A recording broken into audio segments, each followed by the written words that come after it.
Բարև ձեզ հարգելի հեռուստադիտողներ, հետևում եմ մեկ օր ճանաչված մարդկանց հետ հաղորդաշարը եւ այսօրվա մեր հյուրը կլինի Հայաստանի Հանրապետության մշակույթի վաստակավոր գործիչ, Հայաստանի Պետական կամերային երգչախմբի գեղարվեստական ղեկավար եւ գլխավոր դիրիժոր Ռոբերտ Մլկեյանը։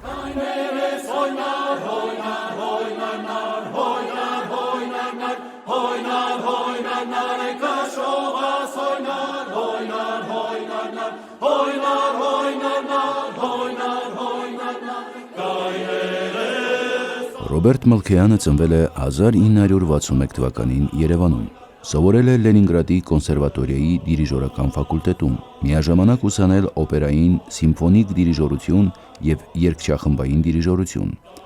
Ասպիրանտուրան ավարտել է Երևանում, այնուհետև ղեկավարել է Երևանի Կոմիտասի անվան պետական կոնսերվատորիայի կոմպոզիցիայի եւ երաժշտագիտական ամբիոնի ուսանողների երգչախումբը։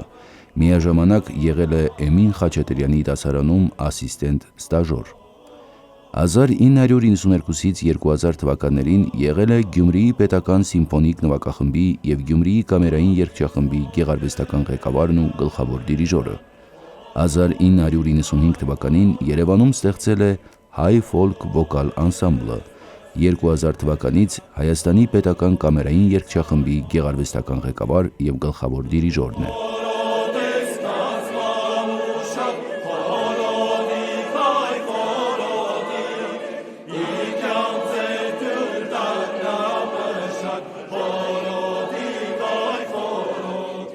Ծնունդով Երևանցի եմ, մանկությանս հետ կապված դա երևի թե վերաբերվում է իմ կրթական խնդիրներին, դպրոցի հետ համատեղ սովորել եմ երաժշտական դպրոցում, նվագել եմ ջութակ եւ ավարտելուց հետո երաժշտական դպրոցը հետաքրքիր դեպքեր եղան կյանքում, որ երաժշտության հարցերը խնդիր առաջացրեցին այն իմաստով, որ Երևանում եթե դու ուզում էիր երաժշտական ուսումնարան ընդունվեիր, այդ տարիներին պետք է անպայման դու 8-ամյա կրթությամբ ընդունվեիր։ Իսկ ես ունեի շարունակում էի դպրոցը եւ արդեն իմ մոտ 8-ամյա չէր կրթությունը, այլ շարունակական էր եւ ես ջութակի քննությունը տալուց հետո դժբախտություն եղավ իմ կյանքում, հայրս մահացավ եւ այդ տարի փաստորեն չկարողացա շարունակել քննությունները, հակառակ պարագայում, չգիտեմ, երևի ջութակը կշարունակեի, կընդունվեի, որովհետեւ շատ լավ քննություններ էի տվել, առաջին մասնագիտական քննությունը գերազանց էի ստացել, բայց հորս գնալու հետ կապված շարունակեցի քննությունները եւ փաստորեն ստիպված եղա հանրակրթական դպրոց շարունակել։ Իսկ հանրակրթական դպրոցը ավարտելուց հետո դու էլ չես կարող երաժշտական ուսումնարան ընդունել, այն ժամանակ այդպես էր։ Այսինքն պետք է կրթությունը եթե քո մոտ լրիվ էր, ուրեմն երաժշտական ուսումնարանի մասին խոսք չէր կարող լինել։ Ասեմ մի հետաքրքիր բան, հայրս երբ որ ես փոքր էի, ջութակ էի նվագում, շատ իմ համար շատ զարմանալի, որովհետև փոքր 8-9 տարեկան երեխայի համար շատ զարմանալի է, երբ որ հայրդ հեռուստատեսությամբ ցուցադրված սիմֆոնիկ նվագախմբի համերգների ժամանակ ինձ ցույց տալիս դիրիժորին եւ ասում էր Բալիկ ջան, ես երազում եմ, որ դու այս մասնագիտությունն ունես, դիրիժոր լինես, ես զարմանում եմ, ասում եմ ջութակ նվագում եմ, ինչու է հայրս դիրիժորի մասին խոսում եւ այդ փոքր հասակում դիրիժորը քո համար այդ պատկերացումը չէր, որ դա ինչ որ երաժիշտ է եւ դա հիմնականում ավելի կարեւոր երաժիշտ է, քան ասենք նույն ջութակի վրա նվագող օրկեստրի որևէ երաժիշտ։ Բայց կյանքը ինչ հետաքրքիր բաներ է բերում։ Հայրս գնաց, որպեսզի ես չկարողանայի ջութակ շարունակել եւ 10 ավարտելուց հետո ես իմացա, որ Պետերբուրգում, այն ժամանակ Լենինգրադում կար հնարավորություն ընդունվել երաժշտական ուսումնարան դիրիժորության բաժին, խմբերքային դիրիժորություն։ Եվ պարզ է 10 ավարտելուց հետո անմիջապես մեկնեցինք Լենինգրադ եւ առաջին լուրջ քայլերը երաժշտության հետ կապված սկսվեց այն նախկին Լենինգրադում եւ բախտի խնդիր է միգուցե ինձ վերից Աստծուց տրված էր այդ բախտը, որ ես պետք է շատ լուրջ տեղում զբաղվեի այդ մասնագիտությամբ։ Լուրջ ինչու, որովհետև գիտեք, որ դիրիժորական դպրոցը երկու հատ է աշխարհում, մեկը վիեննականն է, մեկը պետերբուրգյանը։ Եվ շատ հարցերում իրենք միշտ մրցում են, ժամանակին էին մրցում, հիմա այդպիսի բան չկա, որովհետև երկուսն է կայացած դպրոցներ են եւ աշխարհի լավագույն դիրիժորները եւ Պետերբուրգի դպրոցից, ինչպիսիք են Մրավինսկի, Տիմերկանով, Գերգիև, այնպես է Վիեննայինի, ինչպիսին էր Կարայանը, ինչպիսին էր Աբադոն եւ այլ եւ այլ։ Այս դիրիժորները կայացել են աշխարհում որպես առաջնակարգ դիրիժորներ եւ այդ երկու դպրոցն էին ներկայացնում։ Ես բարեբախտաբար Հայաստանից երիտասարդ մի տղա անգնում եմ այդ Պետերբուրգյան դպրոցի դիրիժորության ասպարեզը եւ խմբավարությունից հետո կամաց հետաքրություններս մեծանում են, դասատուներս ինձ սկսում են պնդել, որ ես պետք է նաեւ սիմֆոնիկ դիրիժորություն ուսումնասիրեմ եւ ես համատեղում եմ նաեւ սիմֆոնիկ դիրիժորության դասընթացները։ Էլի հետաքրքիր բան է, քանի որ մայրս մենակ էր եւ բարձր կան նաեւ օբյեկտիվ պատճառներ, որ ես չէի կարող անընդհատ մնալ Պետերբուրգում ու հիմա ես ասում եմ, որ էլի բարեբախտաբար եկա եւ շարունակեցի ուսումը արդեն Երևանում, ասպիրանտուրայում, էլի երկու բաժիններում եւ խմբավարություն եւ օրկեստրային խմբավարություն նույնպես։ Եվ այստեղ էլ մի հետաքրքիր բան, ոնց որ էլի բախտի հետ կապված իմ հետ վերևից միշտ ինչ որ մի հատ նվեր եմ ստացել։ Սկզբի առաջի տարին, կես տարի դեռ սովորում էի սիմֆոնիկ դիրիժորությունը ոչ իմ ցանկացած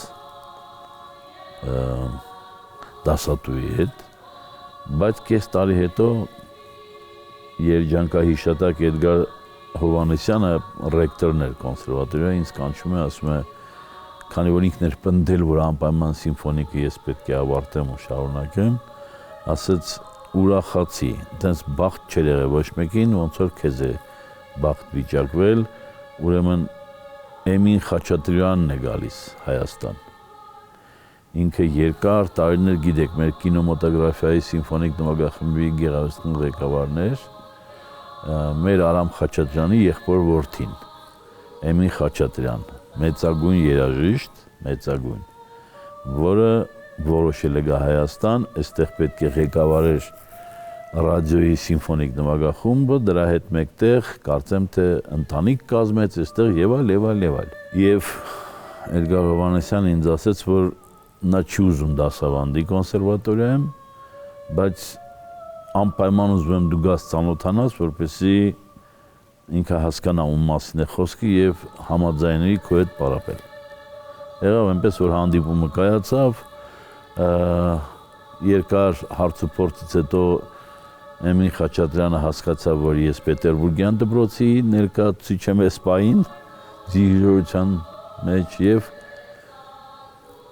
ասեց մի ուսանողի դեպքում կարող եմ դասավանդել, բայց մի ուսանող միանակ լինի, այ Մլքյան Ռոբերտը վերջ։ Էդգար Սերգեյիչը ասեց, որ ձեր նման մեծ երաժիշտ եթե պիտի կոնսերվատորիայում լինի, մենք ամեն ինչի համաձայն ենք։ Իսկ հետո երբ որ արդեն հաջողություն ոնց որ ասում են բան աղանք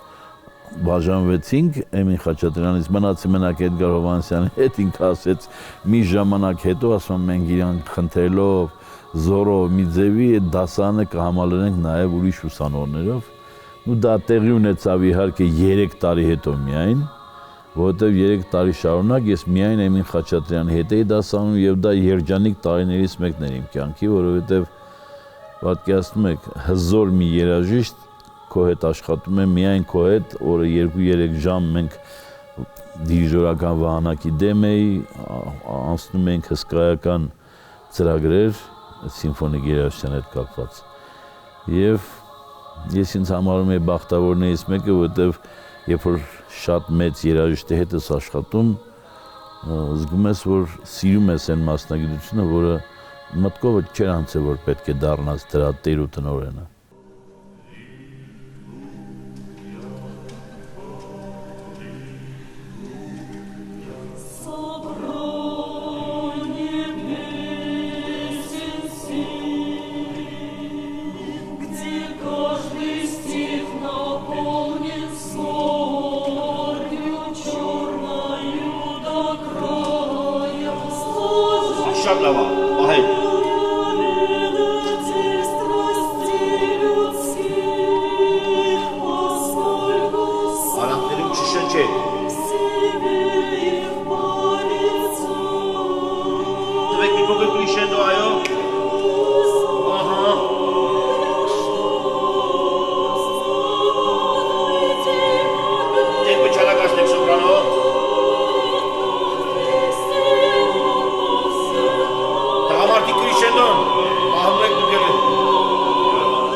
Դրա հետ մեկտեղ չմոռանամ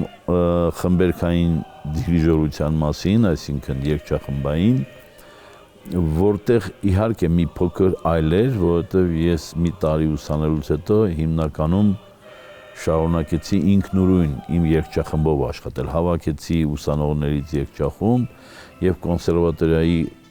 երգչախմբային դիրիժորության բաժինը ես իմ երգչախմբով եմ ավարտել կոնսերվատորիան եւ ասպիրանտուրան նույնպես։ Իսկ սիմֆոնիկ բաժնում դե պարզ է, որ Էմին Խաչատրյանն ունեի, դա արդեն մի հրաշալի բան էր։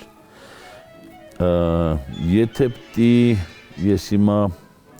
շարունակեմ, թե իմ կյանքի գործունեությունը ոնց է ծավալվել, ապա այսպես, քանի որ հենց Էմին Խաչատրյանն էլ հետո դարձավ նաև մի սիմֆոնիկ նվագախմբի դիրիժոր, որը կոմպոզիտորների միության տնօրինության տակ էր գործում, ինքը ինձ տարավ իր հետ, իր մոտ որպես երկրորդ դիրիժոր, էլի շարունակվում էր իմ կյանքը, ամեն ինչ նորմալ էր, հարթ էր ընթանում, հրաշալի էր, բայց մեկ է միամիտ իմացա, որ ինձ զանգել են ֆիլհարմոնիայից, Հայաստանի պետական ֆիլհարմոնիկ նվագախմբի տնօրինությունը, խնդրել են, որ ես, եթե դժվար չի, մի հատ հանդիպեմ այդ տնօրինության հետ։ Գնում հանդիպում եմ եւ տեսնում եմ, որ հանդիպմանը եկե Հասմիկ Կիրակոսյանը։ Ուրեմն ֆիլհարմոնիայի տնօրինությունը եւ երաժիշտները, դիրիժորը Լորիս Ճգնավորյանն էր այն ժամանակ, իմանում են, որ ես շատ լուրջ դիրիժորի մոտ եմ սովորում եւ պրակտիկա եմ ձեռք բերում, ինքը նաեւ Հայաստանի պետական կամերային նվագախմբի գեղեցկագործի գլխավոր դիրիժորն էր Էմին Խաչատրյանը եւ ես իմ քննությունը եւ որոշ պրակտիկաներ ունեցա նաեւ կամերային նվագախմբի հետ։ Կարճ ասած, այնտեղ ամբողջությամբ իմ երաժիշտի կարիերան ոնց որ դեպի ձևավորվեր, բայց առաջարկը Հասմիկ Կիրակոսյանի, որ Գյումրին շատ մեծ կարիք ունի դիրիժորի եւ խնդրում եմ, որ ես գամ եւ այստեղի օրկեստրի ղեկավարի պաշտոնը հիմնեմ։ Նու առաջինը ինչ պետք է անեի, գնացի Էմին Խաչատրյանի մոտ։ Էմին Խաչատրյանին շատ մեծ ցավով ասի, որ այսպեսի առաջարկ կա, ես գիտեմ, որ ես ձեր մոտից հեռու չպետք է մնամ, որովհետեւ ինքը դեռ մեր գործունեության ընթացքում ասում էր, որ ինքը վերջ առաջ միշտ չի լինելու, իրանից հետո պետք է այդ ամեն ինչը ես ղեկավարեի Երևանում, բայց ասած շատ պինդ ինտոնացիայով ասեց, ունենալ սեփական նվագախումբ, ստեղծել սեփական նվագախումբ, լինել ղեկավար այդ նվագախմբին, դա ամեն մի նոր սկսող երիտասարդ դիրիժորի համար մեծագույն բախտ է։ Մի վայրկյան անգամ չես սպասում, որևէ բան ես քեզ չեմ կարող խորհուրդ տալ, բացի նրանից, որ դու հավաքում ես քո իրերը եւ գնում ես Գյումրի։ Եվ սկսում ես այդ գործը օրկեստրի։ Ես ասեցի, որ այնտեղ նաեւ երգչախումբ կա, երևի իրանք առաջարկում են բացի օրկեստրից նաեւ երգչախմբի ղեկավար։ Ասեց, էլ ավելի լավ։ Բոլոր վոկալ սիմֆոնիկ ստեղծագործությունները, որոնք դու սիրում ես, դեռ Պետերբուրգից սկսած դրանք իմ ամենասիրված ժանրն է, վոկալ սիմֆոնիկ ստեղ, մեսաներ, կանտատներ։ Ասես դու ինքդ քո ամեն ինչը ունես, ինքնաբավ կլինես, երկու կոլեկտիվն էլ շատ ծանր է աշխատանքը, բայց պետք է գնաս։ Ես շնորհակալ եմ իրանից, որովհետև ես եկամ մի տեղ Հայաստանում, որտեղ շատ անգամ մանուկ հասակում եղել էի, այստեղ բարեկամներ ունեի։ Մորաքույրներ, քերի, հորեղբայրներ, այնպես էր, որ ես ունեի կապ Գյումրիի հետ, սիրում էի, բայց ես որ մտա այստեղ արդեն աշխատանքի հիմնական եւ օրական 7 ժամ փորձ է անում, ասենք 3-ից 4 ժամ օրկեստրի հետ, 2.5-3 ժամ երգչախմբի հետ, անընդհատ շփվում ես տեղի մարդկանց հետ, շփվում ես բացի երաժշտությունից նաեւ սովորական կյանքում, ես հասկացա, որ մի հատ հսկա դպրոց է այստեղ նաեւ կյանքի։ Այո, իմ խնդիրն է փոխանցել այս մարդկանց լուրջ երաժշտության հետ ծանոթանալու բախտը։ Իրանք ունեցան այդ բախտը, որ ես ամեն կերպ նվիրվեցի, ոչ թե եկա, գիտեք, մի հատ արտահայտություն կա, չէ, հայերի մոտ, ասում են գնանք խոպան, չգիտեմ, փող աշխատենք հետ գանք։ Ես խոպան չի եկել։ Ես եկել եմ լուրջ ֆիլհարմոնիա ստեղծելու, երգչախումբ ստեղծելու, ես ուզում էի հետագայում փողային դպրոց հիմնել, ուզում էի լարային դպրոց հիմնել, որպեսզի օրկեստրը սնվեր այդ ամեն ինչով։ Այսինքն մեծ ցանկություններ ունեի եւ հրաշալի բան ստացվեց։ 1 տարի հետո մեր հավաքած սիմֆոնիկ նվագախումբը չեղած բան է 1993 թվականին, երբ որ երկիրը պատերազմի մեջ է, մենք ունեցանք այսպես մի հատ կոչում Գյումրիի սիմֆոնիկ նվագախումբը ստացավ պետական սիմֆոնիկ նվագախմբի կարգավիճակ։ Սա էլ իմ կյանքի երջանիկ պահերից մեկն էր, որովհետև մինչև այսօր այդ պետական սիմֆոնիկ նվագախումբը կա, ցավոք սրտի ես իրանց հետ չեմ, ես հիմա Երևանում եմ, ես մինչև այսօր խոնարհվում եմ իմ գյումրեցիների դեմ, որովհետև մարդկային բոլոր տեսակները ինչ որ ունեցել եմ իմ կյանքում, հարաբերությունները ինչ որ սովորել եմ այս կյանքում, հիմնականում ստեղծվել են Գյումրիի մարդկանց հետ փոխհարաբերվելու ժամանակ։ Այսինքն ձևավորվել որպես մարդ, որպես տղամարդ, որպես շատ բաներ կան, որ չի կարելի որևէ կերպ չնշել սրա մասին, որ այս քաղաքը իր մեծագույն դերակատարումն է ունեցել իմ այդ կարգի ձևավորման։ Ես էլ ինձ թվում է, թե իմ փոքր լուման եմ ունեցել այս քաղաքում մշակույթի մեջ երաժշտության ձևավորման, որովհետև ինձանից հետո փաստորեն բավական լուրջ բան է դրվել սանդղակ որակի եւ գիտեք ինչն է հետաքրքիր, ես փաստորեն չէի կարող Գյումրին թողնել, որովհետև 5 տարի ընդամենը դեռ չէր անցել եւ ես ունեցա առաջարկ Գյումրիում Տիրամայր Հայաստանի երգչախումբ հիմնելու գաղափարը, չհիմնելու կար, ես պետք է գայի, կարծեմ թե վարպետաց դաս տալու երեխեքին, բայց ես եկա առաջի անգամ Քույր Արուսյակը, որը նույնպես ինձ համար պաշտելի արգելի մարդ է, խոնարհումս մինչև գետին իրեն, կյանքի գնով ուզում էր ունենալ մի հատ լավ երգչախումբ եւ երազանքներից մեկը փաստորեն եղել է, որ ես լինեմ ինչ որ ձևով մասնակից այդ ամեն ինչի մեջ։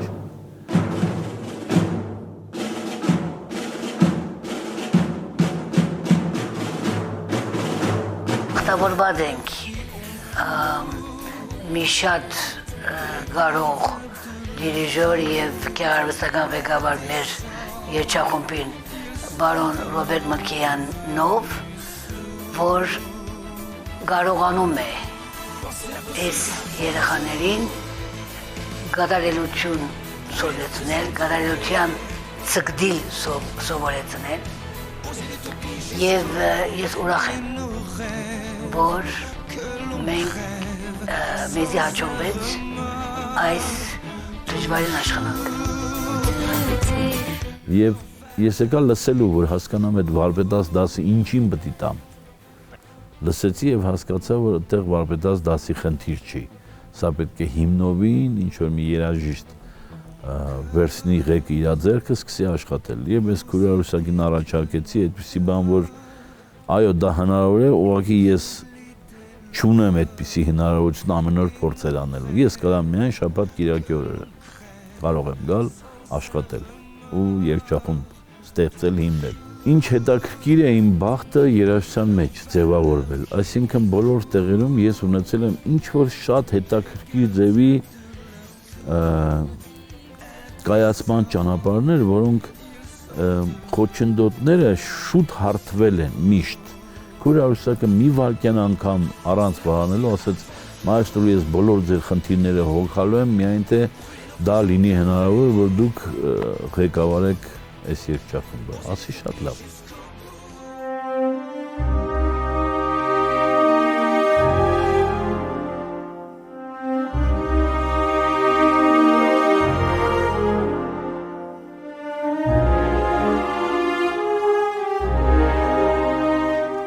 Ռոբերտ Մալքեյանը հյուրախաղերով ելույթներ է ունեցել Փարիզում, Լիոնում, Մարսելում, Հալեպում, Դամասկոսում, Լաթաքիայում, Թբիլիսիում, Մոսկվայում, Սանկտ Պետերբուրգում, Հանովերում, Ֆրանկֆուրտում, Ստրասբուրգում եւ Բերգամոյում։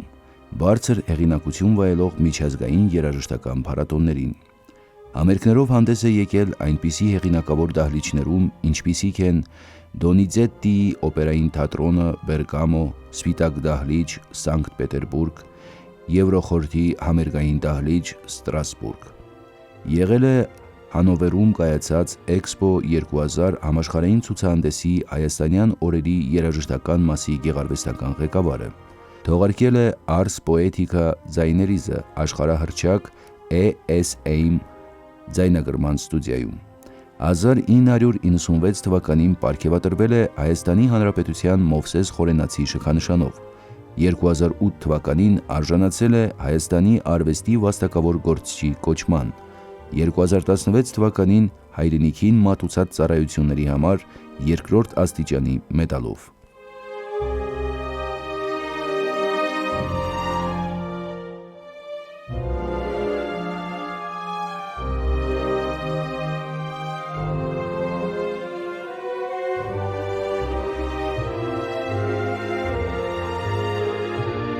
Ինձ թվում է շատ անգամ ենք խոսել, թե ինչ ստացվեց մեր երգչախմբից, Տիրամայր Հայաստանի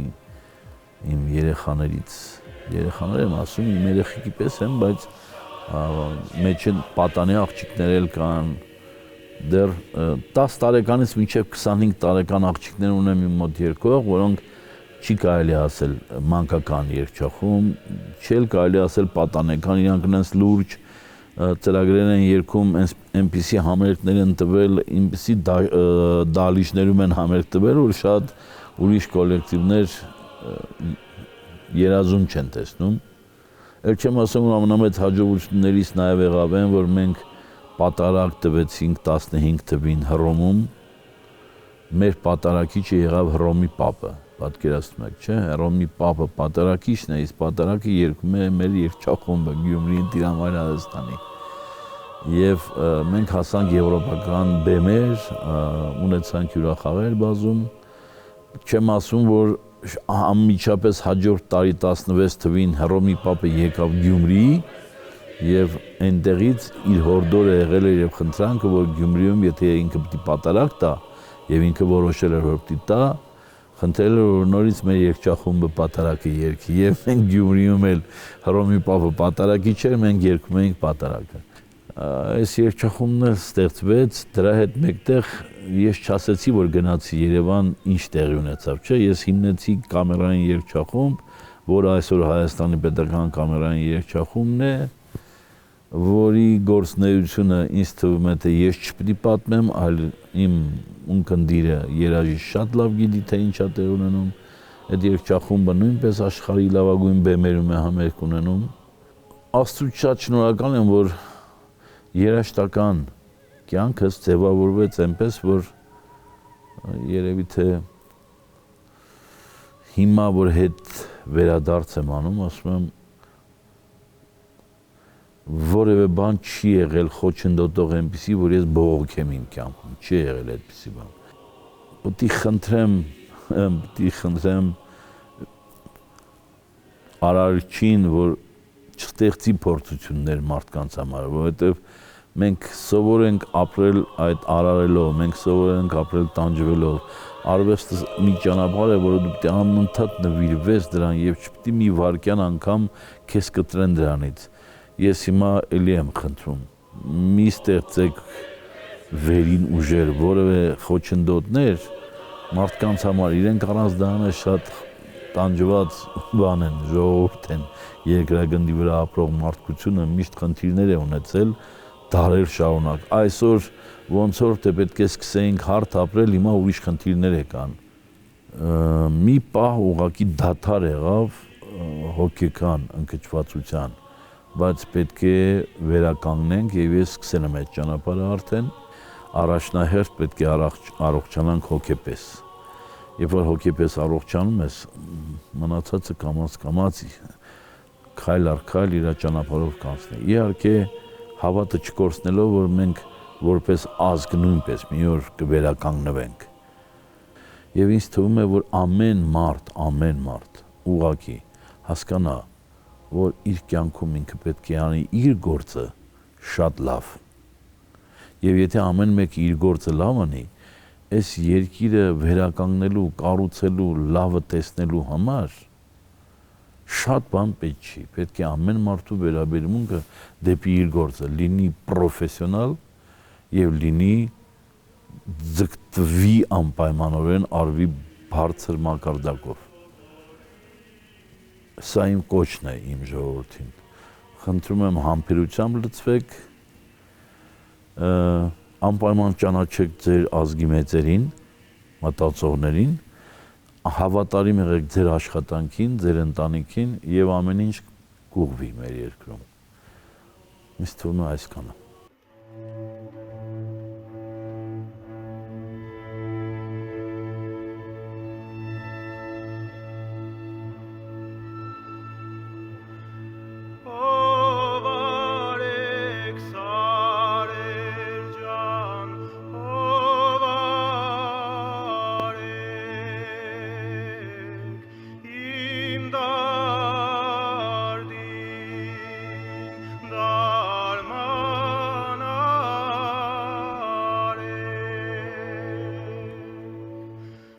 Այսօրվա համար այսքանը, հետևեք մեր հաղորդումներին, իսկ ես ձեզ հրաժեշտ եմ տալիս։ Մինչ նոր հանդիպում։ Հաջողություն։